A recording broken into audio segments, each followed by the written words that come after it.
Hello students, अस्सलाम वालेकुम। उम्मीद है कि आप लोग सब खैरियत से होंगे। मेरा नाम है श्याम गौरी और आज हम पढ़ने वाले स्टूडेंट क्लास 11 की मैथमेटिक्स और एक्सरसाइज 2.6 का क्वेश्चन नंबर 3। अब यहाँ क्वेश्चन नंबर 3 में लिखा हुआ क्या है, जल्दी से देख लेते हैं। लिखा हुआ है solve the non homogeneous system of linear equations using matrix inversion method. Non homogeneous के बारे में आपको क्वेश्चन नंबर 2 में बता चुका हूँ। नॉन होमोजेनियस सिस्टम क्या होता है कि जिसके अंदर कांस्टेंट नजर आ रहे हों, जैसे कि यहाँ देखिए 8 या गया 3 और या गया 0 है ना, तो कांस्टेंट नजर आ रहे हैं, जिस वजह से इस सिस्टम को हम लोग बोलेंगे non homogeneous system of linear equations. Linear equations सारे इसलिए बोल रहे हैं, क्लियर है। अब हमें मेथड बता दिया गया है कि इस मेथड के जरिए आपको इस सिस्टम के सॉल्यूशन को बताना है। कौन सा मेथड? मैट्रिक्स इन्वर्जन मेथड, जिसके बारे में आपको बेसिक वीडियो में बता चुका हूं। क्लियर है? चले भाई, अब क्या करेंगे? सबसे पहला काम जो आपको हर सवाल में करना है वो ये कि आपको इस सिस्टम ऑफ लीनियर इक्वेशंस को क्या करना है, मैट्रिक्स की फॉर्म में लिखना है। तो we write the above system of equations in the matrix form ax is equal to b। A हमारे पास ये है, बी हमारे पास ये है, सॉरी ए हमारे पास ये है, एक्स हमारे पास ये है और बी हमारे पास ये है। ए हमारे पास क्या होता है? Coefficient matrix. एक्स मैट्रिक्स हमारे पास नॉन मैट्रिक्स होता है और बी मैट्रिक्स होता है कांस्टेंट मैट्रिक्स। क्लियर है? एक्स के साथ 1 था, ये आ गया 1, वाई के साथ 2 था, आ गया 2, जेड के साथ 1 है तो आ गया, एक्स के साथ 2 है आ गया, वाई के साथ -1 है आ गया, जेड के साथ 1 है आ गया, एक्स के साथ 1 है आ गया, वाई के साथ भी 1 है आ गया, जेड के साथ भी -1 है, क्या आ गया? कोफिशिएंट मैट्रिक्स बन गया। और अननोन्स हमारे पास कितने हैं? एक्स वाई जेड, तो ये एक मैट्रिक्स बन गया एक्स, एक कॉलम मैट्रिक्स। और बी मैट्रिक्स क्या है? कांस्टेंट, और ये भी एक कॉलम मैट्रिक्स होगा। तो 8 3 0 को हमने कॉलम में लिख दिया। क्लियर है? अब क्या करें सर? अब देखें, नाम ही पढ़ेंगे तो आपको समझ में आ जाएगा। मैट्रिक्स इन्वर्जन, इसका मतलब हमें यहाँ कोई ना कोई मैट्रिक्स का इन्वर्स फाइंड करना होगा। तो बिल्कुल ऐसा ही स्टूडेंट, 2 स्टेप करने होते हैं इसके अंदर। 2 स्टेप है। पहला स्टेप तो आप लोगों को ये देखना होता है कि जो ए मैट्रिक्स है क्या इसका इन्वर्स एग्जिस्ट करता है। एग्जिस्ट करता है तो ए इन्वर्स मालूम करें। दूसरे स्टेप में आप क्या करेंगे? अननोन्स को फाइंड करेंगे। कैसे? x is equal to A inverse B के जरिए आप लोग अननोन्स को फाइंड कर लेंगे। अब वो कैसे, वो देखते जाए जरा।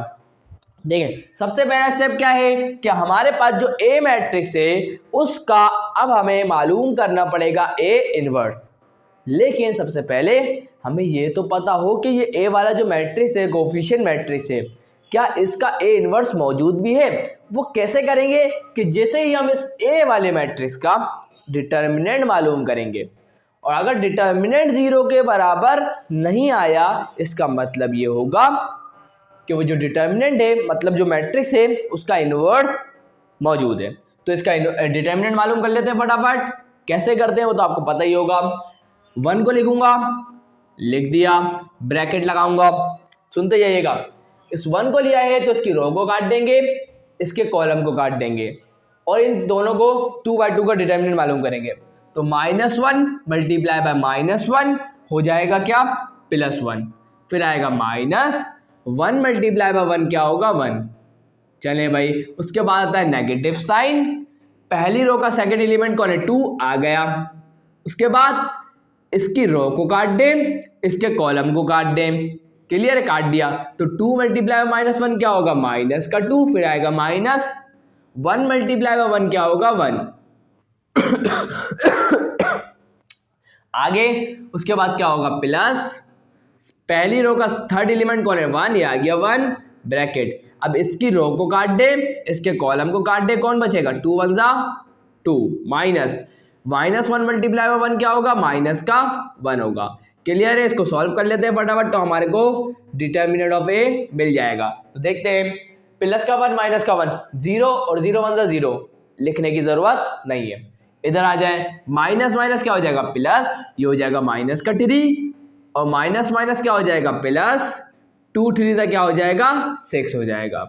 उसके बाद क्या है? माइनस प्लस क्या, माइनस माइनस क्या हो जाएगा? प्लस, 2 + 1 क्या हो जाएगा 3 और 3 × 1 क्या हो जाएगा 3 हो जाएगा और 6 और 3 कितने होते हैं 9। तो डिटर्मिनेंट 0 के बराबर नहीं आया तो हम ये कह सकते हैं कि जो ए मैट्रिक्स है इसका इनवर्स मौजूद है। तो अब हम क्या करेंगे, हमें पता है फॉर एडजॉइंट ए, आपको ये बात तो पता ही होगी कि ए इनवर्स को मालूम करने के लिए एडजॉइंट मेथड को यूज करना पड़ता है। और एडजॉइंट मेथड क्या होता है कि एडजॉइंट ए मालूम करेंगे, उसको डिवाइड करवा देंगे ए के डिटर्मिनेंट से, तो हमें मिल जाता है ए इनवर्स। तो ए इनवर्स का फॉर्मूला क्या होता है कि एडजॉइंट ए निकालें, उसको डिवाइड करवा दें डिटर्मिनेंट ऑफ ए से, तो आप लोग को मिल जाएगा ए इनवर्स। तो सबसे पहले हमें एडजॉइंट ए को मालूम करना पड़ेगा। तो भाई देखिए एडजॉइंट ए किसके बराबर होगा, एडजॉइंट ए बराबर होता है उस मैट्रिक्स के हर एलिमेंट के कोफैक्टर के, मतलब A11 A12 A13 A21 A22 A33 sorry A23 और A31 A32 A33। तो ये अगर हम मालूम कर लेते हैं और उसका ट्रांसपोज तो हमें मिल जाएगा स्टूडेंट क्या एडजॉइंट। क्लियर है। तो आप क्या करेंगे स्टूडेंट, कोई मुश्किल बात नहीं है। अब हमें क्या करना पड़ेगा, ये जो ए मैट्रिक्स है ना उसके हर एलिमेंट का हमें मालूम करना पड़ेगा कोफैक्टर। तो आए मालूम करते हैं for the cofactor of A, for the cofactors of A. अब हम क्या करेंगे, कोफैक्टर के लिए काम करेंगे। तो अब आए A11 A12 को मालूम करते हैं स्टूडेंट। तो A11 किसके बराबर होगा स्टूडेंट, A11 बराबर होगा -1 उसकी पावर i + j।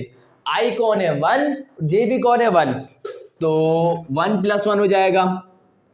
उसके बाद माइनर क्या होगा, सिंपल सी बात है, माइनर मालूम करने का तरीका बता चुका हूं। अभी हम मालूम कर फर्स्ट एलिमेंट की बात कर रहे हैं, तो हम क्या करेंगे, इसका माइनर मालूम करना है। तो अब हम क्या करेंगे, इसकी रो को काट देंगे, इसके कॉलम को काट देंगे, तो कौन बचेगा -1 ये आ गया 1, ये आ गया -1। क्लियर है। तो हम इसको मालूम कर लेते हैं स्टूडेंट। -1 के ऊपर पावर देंगे 1 + 1 क्या हो जाएगा 2 और -1 के ऊपर पावर इवन, तो नेगेटिव साइन को हटा दें तो बाकी कौन बचेगा, माइनस हो जाएगा प्लस, 1 × 1 क्या हो जाएगा 1। उसके बाद आता है नेगेटिव साइन, 1 × 1 क्या होगा 1, तो प्लस का 1 और माइनस का 1 क्या हो जाएगा 0। तो इसका मतलब A11 पहला कोऑपरेटर तो हमारे पास 0 आ गया। अब बात करते हैं A12 की, तो जल्दी करते हैं स्टूडेंट, पहले ही बता चुका हूं ये बारे में। तो -1 उसकी पावर i + j, i कौन है 1, j कौन है 2 है। उसके बाद माइनर मालूम करना है, तो माइनर के लिए क्या करेंगे, सिंपल है। अब इस एलिमेंट की बात कर रहे हैं तो इसकी रो को काटें, इसके कॉलम को काटें, कौन बचेगा 2 1 1 -1 2 1 1 -1। तो 2 का डिटर्मिनेंट मालूम करना मुश्किल है क्या, बिल्कुल भी नहीं है। सुनो एक मिनट, -1 के ऊपर पावर क्या है 1 + 2 और 1 + 2 क्या होगा 3। तो -1 के ऊपर पावर क्या आ जाएगी ऑड, और जब पावर ऑड होती है तो नेगेटिव साइन नहीं जाएगा, तो नेगेटिव साइन तो रहेगा। उसके बाद क्या होगा 2/2 का डिटर्मिनेंट को सॉल्व कर लेते हैं, प्लस माइनस क्या होगा माइनस, 2 × 1 क्या होगा 2, उसके बाद माइनस आता है साइन, 1 × 1 क्या हो जाएगा 1। तो भाई देखिए माइनस क्या हो जाएगा प्लस, तो ये हो जाएगा -3 और माइनस हो जाएगा प्लस, इस तरीके से हो जाएगा +3। तो हमारे पास ये भी आ गया, A12 भी आ गया। अब बात करते हैं A13 की, तो A13 क्या होगा -1 उसकी पावर i + j, i कौन है 1, j कौन है 3, तो 1 + 3 हो गया। उसके बाद माइनर, तो क्या हो जाएगा, अब इस एलिमेंट का माइनर मालूम करना है तो इसकी रो को काटें, इसके कॉलम को काटें, कौन बचेगा 2 -1 1 1, तो यहाँ लिखूंगा 2 -1 1 1, तो क्या हो जाएगा -1 की पावर देखें 3 + 1 4, तो -1 के ऊपर पावर क्या है इवन, और power even negative sign neglect, तो बचेगा कौन, इसका 2/2 का डिटर्मिनेंट, 2 × 1 2 -1 × 1 क्या होगा -1, तो माइनस क्या हो जाएगा प्लस, तो 2 + 1 क्या हो जाएगा, 3 हो जाएगा। क्लियर है। अब बात कर लेते हैं a21। चले भाई a21 किसके बराबर होगा, -1 की पावर i + j। i कौन है 2 और j कौन है 1, तो 2 + 1 इंटू माइनर क्या होगा, अब इसका माइनर मालूम कर रहे हैं तो इसकी रो को काट दें, इसके कॉलम को काट दें, तो कौन बचेगा 2 1 1 -1, क्या बचेगा 2 1 1 -1। क्लियर है। आसान सी बात है, इंशाल्लाह समझ में आ गई होगी। अब क्या करेंगे, देखें भाई 1 मिनट रुक जाए, क्या बचेगा 2 1 1 -1 2 1 1 -1, बिल्कुल सही हो स्टूडेंट्स। देखें भाई अब यहां पर इसको देखें और यहां इसको देखें, बात तो एक ही है। देखें -1 की पावर 2 + 1 क्या है 3, तो -1 की power odd, negative sign remove नहीं होगा। इसके डिटरमिनेंट को सॉल्व करें, 2 1 -1 का क्या होगा माइनस का 2, फिर आता है माइनस 1 1 का क्या होगा 1, तो माइनस माइनस क्या होगा प्लस, तो हो जाएगा -3। क्लियर है। चले भाई, ओहो एक गलती मैंने कर दी, रुक जाए 1 सेकंड के लिए।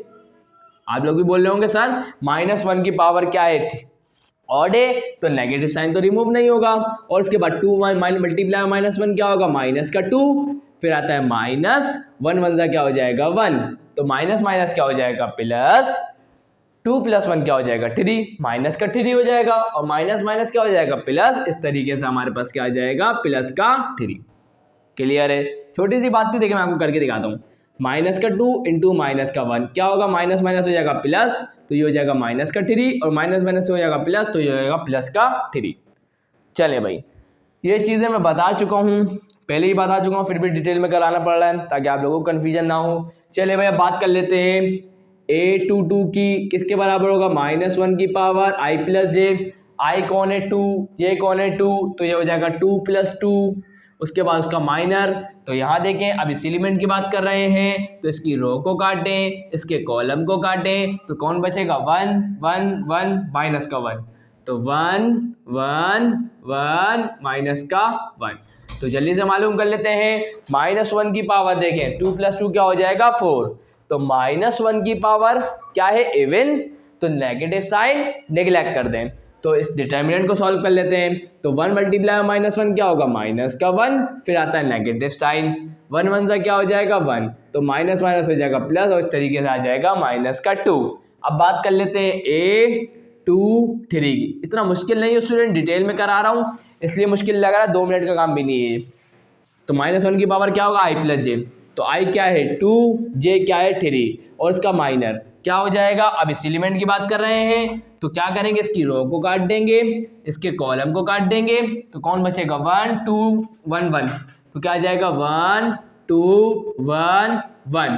क्लियर है। तो क्या हो जाएगा देखें, -1 की पावर 3 + 2 क्या होगा 5, तो -1 की पावर क्या हो गई ऑड, जब ऑड हो गई तो नेगेटिव साइन नहीं जाएगा।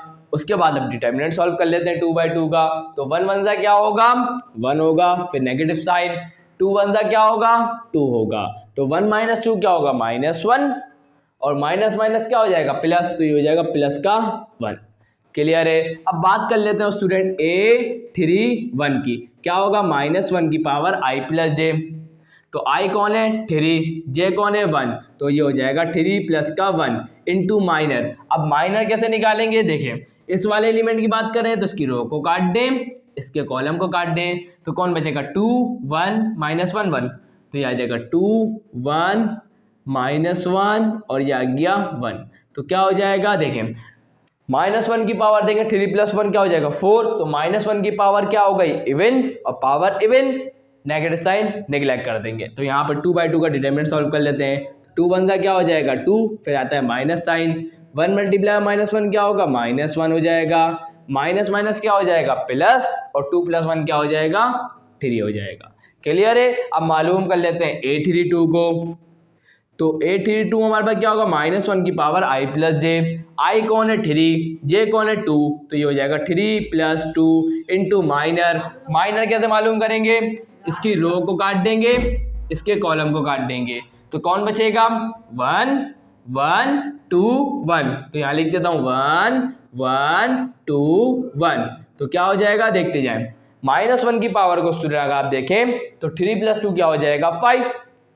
तो -1 की पावर क्या हो गई ऑड, और पावर ऑड हो गई तो इसका मतलब नेगेटिव साइन रिमूव नहीं होगा। और यहाँ 2/2 का डिटर्मिनेंट खोल लेते हैं। तो 1 1 सा क्या हो जाएगा 1 माइनस 1 2 सा क्या हो जाएगा 2। तो 1 - 2 क्या होगा -1, और माइनस माइनस क्या हो जाएगा प्लस, तो ये हो जाएगा +1। 833 भी मालूम कर लेते हैं। तो 833 हमारे पास क्या होगा -1 की पावर i + j। i कौन है 3, j कौन है 3, तो 3 + 3 क्या हो जाएगा 6 इंटू माइनर। अब यहाँ देखें, अब इसका माइनर मालूम करना है तो इसकी रो को काटे, इसके कॉलम को काटे, कौन बचेगा 1 2 2 माइनस का 1 1 2 2 माइनस का 1। क्लियर है, चले भाई 1 2 2 माइनस का 1 सही है। अब क्या होगा -1 की पावर इवन है तो नेगेटिव साइन निगलेक्ट हो जाएगा, तो आप छोड़ दें इसको। अब ये 2/2 के डिटर्मिनेंट को सॉल्व करें। 1 × -1 क्या होगा -1, फिर आता है नेगेटिव साइन, 2 2 सा क्या होता है 4, तो माइनस माइनस हो जाएगा प्लस, और ये आ जाएगा -5। तो यहां जाके स्टूडेंट्स हम लोगों ने सारे कोफैक्टर्स को मालूम कर लिया इस मैट्रिक्स ए के।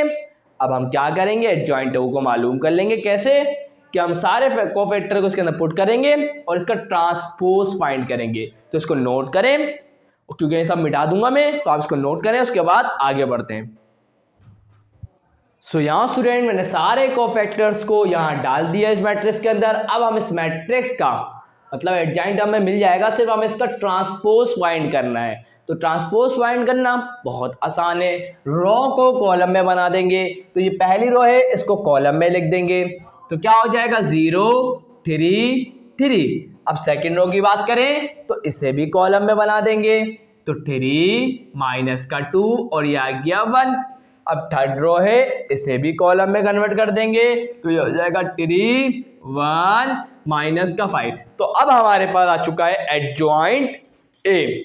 क्लियर है। अब क्या करेंगे ए इनवर्स फाइंड कर सकते हैं, क्योंकि हमारे पास ए का डिटर्मिनेंट भी है। तो हमारे पास ए इनवर्स का क्या फॉर्मूला होता है adjoint A divided by determinant of A. तो क्या हो जाएगा एडजॉइंट है हमारे पास क्या आया है, वो आया हमारे पास 0 3 3 3 - 2 1 3 1 -5 और डिवाइड करवा देंगे डिटर्मिनेंट से, 9 आया था। क्लियर है। तो अब हम क्या करेंगे, हमारे पास ए इनवर्स आ चुका है स्टूडेंट्स। अगर कोई गड़बड़ हुई इस वैल्यू में तो सही कर देता हूँ, टेंशन वाली बात नहीं है देखकर।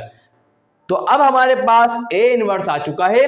तो अब वक्त आ चुका है कि अब हम अननोन्स को मालूम करें। कैसे x = ए इनवर्स बी के जरिए। तो इसको नोट करें, उसके बाद आगे बढ़ता हूं। सो यहाँ स्टूडेंट्स आप लोगों के सामने लिख चुका हूं कि now x = A inverse B के जरिए हमें अननोन्स का क्या चल जाएगा पता चल जाएगा। अब कैसे वो देखते जाएं। x क्या है, ये तो हमारे पास मैट्रिक्स है। कौन सा, ये वाला मैट्रिक्स जिसके अंदर अननोन्स होंगे x y z लिख दिया = ए इनवर्स। ए इनवर्स अभी तो निकाला ये, और ये आप बोलोगे सर ये आपने 1/9 अलग क्यों लिख दिया। तो आप इसको ऐसे भी लिख सकते हैं और ऐसे भी लिख सकते हैं। क्लियर है, कोई मसले वाली बात नहीं है। और ये आ गया हमारा पूरा ए इनवर्स। और बी हमारे पास क्या है, ये वाला मैट्रिक्स। क्लियर है। तो ये क्या है 8 3 0 एक कॉलम मैट्रिक्स, ये लिख दिया। अब आप इसको सॉल्व करें, आप लोगों को मिल जाएगा। तो आए जरा इसको सॉल्व करते हैं फटाफट, देखते जाएं। तो क्या हो जाएगा स्टूडेंट 1/9 अपनी जगह पर रहेगा। अब हम क्या करते हैं, इन दोनों मैट्रिक्स को आपस में मल्टीप्लाई कराते हैं। लेकिन मल्टीप्लाई कराने से पहले आप लोगों को ये पता होना चाहिए क्या इन दोनों मैट्रिक्स को मल्टीप्लाई भी करा सकते हैं। तो वो कैसे देखेंगे, बिल्कुल आसान तरीका है। पहले वाले मैट्रिक्स के हम देखते हैं नंबर ऑफ कॉलम्स ऑफ ए, कितने 1 2 3 कॉलम है पहले वाले मैट्रिक्स के अंदर, वो बराबर होने चाहिए number of rows of B. मतलब सेकंड वाला जिस मैट्रिक्स से मल्टीप्लाई कराने जा रहे हैं उसकी नंबर ऑफ रोज के, तो इसके कितनी नंबर ऑफ रोज है 1 2 3, इसका मतलब बराबर है, जिस वजह से हम इन दोनों मैट्रिक्स को मल्टीप्लाई करा सकते हैं। तो बस जल्दी से मल्टीप्लाई करा देते हैं। तो भाई देखें होगा क्या, देखते जाएं। देखें 0 8 दा क्या होगा 0, फिर आएगा प्लस 3 8 दा 3 3 दा क्या हो जाएगा 9, प्लस 3 0 दा क्या हो जाएगा 0 हो जाएगा। और एक और मेन बात बताऊं क्या, चलिए मैं बाद में बताऊंगा जब एमसीक्यूज कराऊंगा, पहले ही बता चुका हूँ जब मैं मैट्रिक्स की मल्टीप्लिकेशन सिखा रहा था आप लोग। चले अब पहली रो को हमने इस वाले कॉलम से कर दिया, अब सेकंड रो को भी इस कॉलम से करेंगे। तो 3 8 जा ये हो जाएगा 24 प्लस, सॉरी रुक जाए, माइनस प्लस क्या होगा माइनस 3 2 जा 2 3 जा क्या हो जाएगा 6 प्लस प्लस क्या होगा प्लस 1 0 जा क्या होगा 0। क्लियर। अब थर्ड रो को भी इस कॉलम से कर देते हैं। तो 3 8 जा ये हो जाएगा 24 प्लस प्लस क्या होगा प्लस 1 3 जा क्या होगा 3 माइनस प्लस क्या होगा माइनस और 5 0 जा क्या होगा 0 होगा। क्लियर है। तो बस जगह हम अपने काम पे पहुंच चुके हैं लगभग। इसको भी मैं लिख देता हूं इस मैट्रिक्स को x y z। अब देखिए स्टूडेंट सिंपल सी बात है, मैं इसको सही फॉर्म में लिख देता हूं x y z। अब देखिए स्टूडेंट होगा क्या, देखिए 1/9 और यहाँ देखिए 0 + 9 + 0 को तो मैं क्या लिख सकता हूँ सिर्फ 9 लिख सकता हूँ। इसको देखें 24 में से माइनस करें 6 को कितने बचेगा 18, तो यहाँ आ जाएगा 18 और 24 में ऐड करें 3 को तो ये हो जाएगा 27। क्लियर है। आप बोलेंगे सर बिल्कुल, और ये 1/9 इस मैट्रिक्स से मल्टीप्लाई हो रहा है ना, तो कर देते हैं, कोई मसले वाली बात नहीं है। तो क्या हो जाएगा इस 1/9 को इस मैट्रिक्स से मल्टीप्लाई करते हैं, मतलब क्या है कि 9 डिवाइडेड बाय 9 हो जाएगा, 18 डिवाइडेड बाय 9 हो जाएगा, 27 डिवाइडेड बाय 9 हो जाएगा। क्यों, सिंपल सी बात है, आपको बता देता हूँ। देखिए मल्टीप्लाई करा रहे ना, तो 9 को मल्टीप्लाई कराएंगे 1/9 से, तो क्या इसको ऐसे ही लिख सकता 9 डिवाइड बाय 9, बात तो एक ही है ना, बिल्कुल एक ही है। चले भाई देखिए भाई होगा क्या, देखिए 9 डिवाइडेड बाय 9 क्या होगा, आप बोलेंगे सर ये तो बराबर होगा किसके 1 के। 18 डिवाइड बाय 9 क्या होगा 2 होगा, और 27 डिवाइड बाय 9 क्या होगा 3 होगा। तो यहाँ से स्टूडेंट हमें ये पता चला कि x y z की हमें वैल्यू पता लग गई। आप बोलेंगे सर कैसे, कैसे का जवाब आपको खुद ही मिल गया होगा स्टूडेंट, क्योंकि आपको पता है ये बोला जा रहा है कि ये मैट्रिक्स और ये मैट्रिक्स तो बराबर है। बराबर का मतलब क्या है, करेस्पॉन्डिंग एलिमेंट्स आपस में बराबर हो गए, मतलब x बराबर हो गया 1 के, y बराबर हो गया 2 के और z बराबर हो गया 3 के। तो यहाँ हम लिख सकते हैं देयरफॉर हैंस लिख दें, कोई मसले वाली बात नहीं। हैंस हमारे पास हैंस द सॉल्यूशन आर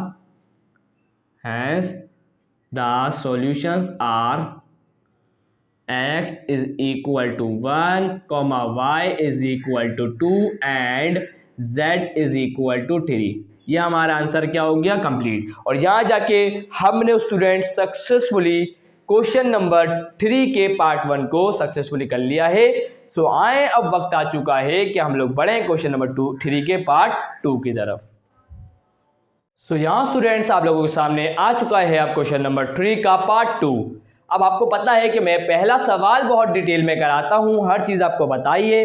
अब क्वेश्चन नंबर 3 के पार्ट 2 को थोड़ा सा स्पीड से करेंगे। तो भाई देखिए स्टूडेंट सबसे पहले ये सिस्टम ऑफ इक्वेशन है, आपको क्या करना है, इसको सबसे पहले मैट्रिक्स फॉर्म में लिखना है। तो we write the above system of equation in the matrix form ax is equal to B. For example a हमारे पास ये हो गया, x हमारे पास ये हो गया और b हमारे पास ये हो गया। अब ये कैसे बना ये आपको बता चुका हूँ कि ये कोफिशिएंट मैट्रिक्स होता है, सारे वेरिएबल्स के कोफिशिएंट को इसमें डाल देते हैं। अननोन मैट्रिक्स होता है, ये कॉलम मैट्रिक्स होता है, और ये बी मैट्रिक्स होता है, ये भी एक कॉलम मैट्रिक्स होता है जिसके अंदर सारे कांस्टेंट होते हैं। क्लियर है। चले भाई अब क्या करना है हमारे को, हमें करना है ये मैट्रिक्स इन्वर्जन मेथड के जरिए इन अननोन्स की वैल्यूज को फाइंड करना है। क्लियर है। चले भाई तो हम क्या करेंगे, सबसे पहले डिटर्मिनेंट को मालूम करेंगे। तो डिटर्मिनेंट ऑफ ए मालूम करना आपको पता है कैसे करेंगे, तो मैंने भी कर लिया। ये था ना मैट्रिक्स ए, इसका डिटर्मिनेंट मालूम किया और वो क्या आया 46। तो ये 0 से बड़ा है, मतलब 0 तो नहीं है, जिस वजह से इस मैट्रिक्स ए का इनवर्स मौजूद होगा। अब मौजूद है तो हम मालूम करेंगे, और मालूम करने के लिए हमें पता है ए इनवर्स का फॉर्मूला होता है adjoint A divided by determinant of A. Determinant of A तो हमने मालूम कर लिया, अब एडजॉइंट ए को मालूम करना बाकी है। तो एडजॉइंट ए के लिए काम करेंगे फॉर एडजॉइंट ए, और वो किसके बराबर होता है, सारे कोफैक्टर के और उसके ट्रांसपोज के। तो क्या करेंगे, सबसे पहले सारे कोफैक्टर को मालूम करेंगे। तो now we find the cofactors of A के सारे कोफैक्टर्स को मालूम करेंगे। और मैंने आप लोगों के सामने कर लिया है ताकि आपको कहीं कंफ्यूजन ना हो। अब मैं आपको बताऊंगा नहीं कैसे, क्योंकि मैं आपको बता चुका हूं, तो ये सब मैंने लिख दिया है, इसको आप समझ लीजिएगा। तो मैं आगे बढ़ने जा रहा हूं। अब हमें सारे कोफैक्टर पता है, तो अब हम इसके अंदर सारे कोफैक्टर डाल देंगे और उसके बाद इसका ट्रांसपोज फाइंड करते हैं। तो उसको नोट करें, उसके बाद हम लोग बढ़ते हैं आगे। चाहिए ना, आपकी टेंशन ना हो इसलिए मैंने पहले ही लिख दिया है। चलें इसको नोट करें, उसके बाद आगे बढ़ते हैं। सो यहाँ स्टूडेंट्स एडजॉइंट है हम इजीली फाइंड कर सकते हैं क्योंकि हमारे पास सारे कोफैक्टर थे, जैसा कि मैंने अभी आपको बताया। तो सारे कोफैक्टर मैंने डाल दिए इसके अंदर। और एक छोटी सी बात कि यहाँ जो ये 832 जो कोफैक्टर था, 832 जो कोफैक्टर था, स्टूडेंट वो गलत फाइंड आउट कर लिया था मैंने। असल में उसकी वैल्यू क्या आएगी 8, तो वो मैं सही कर दूंगा जब मैं वीडियो की एडिटिंग करूंगा। क्लियर है, तो 8 आएगा। चले भाई, ये बात भी क्लियर हो गई। चले भाई, सिंपल सी बात है स्टूडेंट। अब हम इसका ट्रांसपोज फाइंड कर लेते हैं ताकि हमें एडजॉइंट ए मिल जाए। तो एडजॉइंट ए बराबर होगा किसके? अब हमें इस मैट्रिक्स का क्या करना पड़ेगा? ट्रांसपोज फाइंड करना पड़ेगा। तो सिंपल है स्टूडेंट, रोज को क्या कर देंगे? कॉलम में कन्वर्ट कर देंगे। तो पहली रो को कॉलम में कन्वर्ट कर देंगे तो क्या हो जाएगा? 13, 2 और ये आ गया 11। सेकेंड रो को कॉलम में कन्वर्ट कर देंगे तो हो जाएगा 3, 4 माइनस का 1। थर्ड रो को भी कॉलम में कन्वर्ट कर देंगे तो माइनस का 17, 8 और ये आ जाएगा 21। और इस तरीके से स्टूडेंट हम लोगों ने एडजॉइंट ए को मालूम कर लिया। अब हम यहाँ लिखेंगे देयरफॉर ए इनवर्स किसके बराबर होगा? लिहाजा ए इनवर्स किसके बराबर होगा? ए इनवर्स बराबर होगा किसके? Adjoint A divided by determinant of A. Clear है? तो क्या हो जाएगा? एडजॉइंट है हमारे पास क्या आया है स्टूडेंट्स? एडजॉइंट है हमारे पास आया है 13, 3 माइनस का 7, 2, 4, 8, 11 माइनस का 1 और ये आ गया 21। और इसको डिवाइड करवा देंगे डिटर्मिनेंट ऑफ ए से, जो हमने अभी मालूम किया था। क्या आया था डिटर्मिनेंट ऑफ ए? 46। क्लियर है? तो हमारे पास ए इनवर्स आ चुका है। क्लियर है? अब हम इजीली क्या कर सकते हैं? अननोन्स को फाइंड कर सकते हैं। कैसे? आपको पता है x किसके बराबर होता है? ए इनवर्स बी के बराबर होता है। क्लियर है? चले भाई, ये x क्या है? ये तो एक मैट्रिक्स है और ये एक अननोन मैट्रिक्स है ना। और इसके अंदर क्या एलिमेंट है? x, y, z है। Is equal to A inverse किसके बराबर है? ए इनवर्स बराबर है 1 डिवाइडेड बाय 46। उसके बाद आ जाएगा ये मैट्रिक्स क्या है? 13, 3 माइनस का 17, 2, 4, 8, 11 माइनस का 1 और ये आ गया 21। अब आपके दिमाग में ख्याल आ रहा होगा सर ये आपने ऐसे क्यों लिख दिया? देखिए भाई, अगर मैं इसको डिवाइड में लिख देता इनके मैट्रिक्स से पूरे, देखिए हमारे लिए कैलकुलेशन मुश्किल हो जाती, इसीलिए मैंने 1 डिवाइड बाय 46 को अभी इस मैट्रिक्स से मल्टीप्लाई नहीं किया। क्लियर है? अब क्या करेंगे? B matrix. बी मैट्रिक्स हमारे पास क्या है? तो सिंपल इसको मल्टीप्लाई करेंगे तो क्या है हमारे पास बी मैट्रिक्स? 4, 10 माइनस 6, तो ये आ जाएगा 4, 10 और ये आ गया माइनस का 6। तो फटाफट सिंपल काम है, इन दोनों मैट्रिक्स को पहले मल्टीप्लाई करते हैं और उसके बाद जो इनका रिजल्टेंट मैट्रिक्स होगा उसको 1/46 से मल्टीप्लाई करेंगे। तो क्या हो जाएगा? देखें स्टूडेंट, होगा ये स्टूडेंट्स, ये x, y, z हमें मिल जाएगा। देखते जाएं, ये आ गया 1/46। अब इन दोनों मैट्रिक्स को आपस में क्या करेंगे? मल्टीप्लाई करेंगे। तो देखें 13 मल्टीप्लाई बाय 4 ये हो जाएगा 52। उसके बाद प्लस प्लस क्या होगा? प्लस 3 10 क्या हो जाएगा? 30 माइनस माइनस हो जाएगा प्लस 17 6 ये हो जाएगा 102। चलिए भाई, ये बात भी क्लियर है। अब सेकेंड रो को फर्स्ट कॉलम से मल्टीप्लाई करेंगे तो 2 4 हो जाएगा 8 प्लस प्लस क्या होगा? प्लस 4 10 क्या होगा? 40 प्लस माइनस क्या होगा? माइनस 8 6 क्या होगा? 48। क्लियर है? अब इसको देखें, थर्ड रो को भी मल्टीप्लाई करेंगे सेकंड वाले मैट्रिक्स के फर्स्ट कॉलम से। तो क्या हो जाएगा 11 4 44 माइनस प्लस क्या होगा माइनस 1 मल्टीप्लाई बाय 10 क्या होगा 10 प्लस माइनस क्या होगा माइनस और 21 मल्टीप्लाई बाय 6 क्या होगा 126। क्लियर है? इंशाल्लाह बात क्लियर है। तो सिंपल क्या करेंगे हम लोग, सिंपल सा काम ये करेंगे कि 1 डिवाइडेड बाय 46 और यहाँ पर इस मैट्रिक्स की थोड़ी हम लोग क्या करेंगे सिंप्लीफाई करता हूँ, आप लोगों के सामने नहीं कर रहा, इसको फटाफट कैलकुलेटर से कर लेता हूँ ताकि आप लोगों का टाइम बच जाए। तो यहाँ स्टूडेंट सिंप्लीफाई कर दिया इसको मैंने, सिंपल जो ऐड हो रहा था सब्ट्रैक्ट हो रहा करके ये आपके सामने लिख दिया। क्या आया 184 आया, इसको जो ऐड करने के बाद 184 आया, 40 प्लस 8 क्या होगा 48 और प्लस का 48 और माइनस का 48 हो जाएगा 0, आ गया 0। 44 में से माइनस का 10 को तो आ जाएगा 34 और 34 में से माइनस करेंगे 126 को आ जाएगा माइनस का 92। अब आपको पता है ये 1/46 क्या होगा इस मैट्रिक्स से जाके क्या होगा मल्टीप्लाई, तो 184 को मल्टीप्लाई करा 1/46 से हो गया, 0 मल्टीप्लाई बाय 1/46 हो गया, माइनस का 92 मल्टीप्लाई 1/46 हो गया। क्लियर है? डिवाइड में जाएगा ना 46, सिंपल सी बात है। तो 184 को जब डिवाइड करेंगे 46 से तो आंसर आएगा 4। 0 divide by anything will be 0 ना, माइनस का 92 डिवाइडेड बाय 46 ये हो जाएगा माइनस का 2।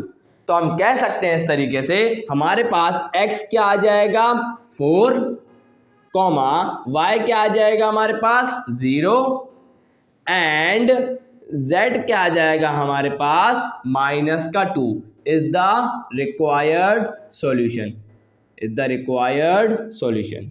तो यहाँ जाके स्टूडेंट हम लोगों ने क्वेश्चन नंबर 3 के पार्ट 2 को भी सक्सेसफुली कंप्लीट कर लिया।